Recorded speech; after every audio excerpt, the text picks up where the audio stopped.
Chair recognizes Ms. Greene. Thank you, Mr. Chairman. Governor Hochul, you stated that you're a proud registered Democrat. Yes, I did. Is that illegal now, too, in your country? Governor Hochul, this is not a laughing matter. You also stated that you swore an oath to uphold the laws of New York. And one of the laws that you have upheld and proudly kept in place is the executive order signed by former Governor Andrew Cuomo that directs that no state officers or employees, including law enforcement officers, shall disclose information to federal immigration authorities for the purpose of federal civil immigration enforcement unless required by law. And because of your state's policies of paying for flights of illegal aliens, we ended up with Jose Ibarra in our state of Georgia. And, you know, I'm a mother of 3 children, and 2 out of my 3, I have 2 daughters. And you're a mother, is that correct? Yes, it is. Yes, and I think you've got 2 children, you have 1 daughter, is that right? That is correct. And so you and I are both mothers, and there's one mother that I wish could be here today and could talk to you instead of me, and that's Allison Phillips. That's Laken Riley's mother. And we talked about Laken a few minutes ago, and you know, there's a really special bond between mothers and daughters. And we speak with our daughters daily. We speak with our daughters all day long. We speak with our daughters about every single thing that's happening in our lives and every single thing that's happening in their lives. And I want you to know the last time that Laken Riley and her mother, Allison Phillips, tried to talk to each other, and that happened to be in the morning when Laken was getting ready to go out and go for her morning jog.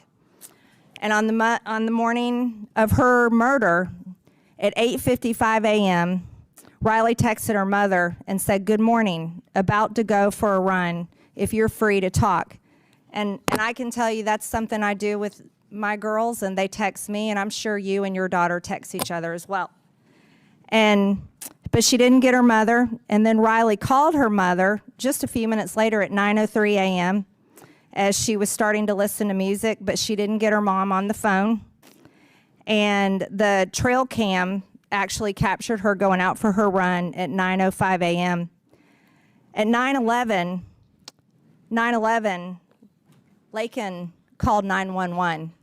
This was just not but a few minutes after she had tried to call her mother. And then at 9:24, Laken received a call from her mother, but it went unanswered. And at 9:28, Laken's heart stopped. And according to the smartwatch, the data of her smartwatch, Laken fought for her life for 17 minutes. 17 minutes. 17 minutes, this little girl fought for her life as she was being beat in the head by this monster, as she was being strangled by this monster, as she was being almost raped by this monster and drug off into the woods. She fought for her life for 17 minutes, and her mom tried to call during that time. And it was only a few minutes after she had tried to call her mother. And I think as mothers, not politicians, this is something that we should easily share with Allison Phillips. So when we are talking about the laws in place and the policies that we uphold as elected leaders in this country, do you know who we should be thinking about? We should be thinking about our daughters. And the fact that, look, everybody can fight all day long, Democrat, Republican. I gotta tell you though, it's so much bullshit when it comes down to the fact that this little girl fought for 17 minutes of the end of her 22-year-old life. The end of her 22-year-old life.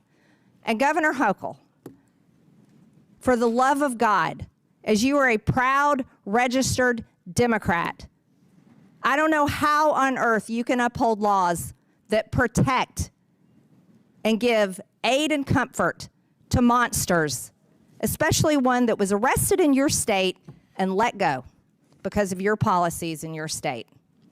And I can't comprehend it, Mr. Chairman. Just one more second. Laken Riley and her mother deserve to have one last chat. Like, you know what? Me and you get to have chats with our daughters. Mr. Chairman, I yield.